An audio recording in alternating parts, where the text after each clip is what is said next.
জয় শ্রীরাম দোস্ত। আজকে আবার চলে এসেছে নতুন একটা ভিডিও নিয়ে। বাংলাদেশের তিনটে চুটিয়া একসঙ্গে বসে তারা কি বলছে দেখো। প্রথম তো আমাদের ধর্ম নিয়ে কথা বলেছে। দ্বিতীয়ত তারা যে কথাগুলো বলেছে তো আমার খুবই মনে হচ্ছিল যে এদেরকে রিপ্লাই দেওয়াটা উচিত। তাই এদের সব ভোচড়ে যে ঝাড়টু চুটিয়েদের কিছু বলার জন্যই আমি এসেছি।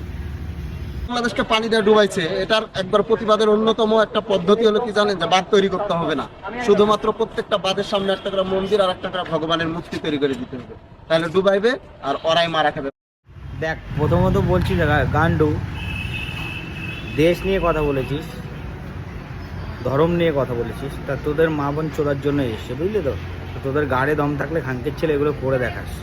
তোদের যদি গাড়ে দম থাকে, এমনি বাংলাদেশের কারুর যদি গাড়ে দম থাকে তো এগুলো করে দেখাস, বুঝলি তো। করে দেখাস, তারপর আমাদেরকে বলিস। আর তোদের গাড়ে দম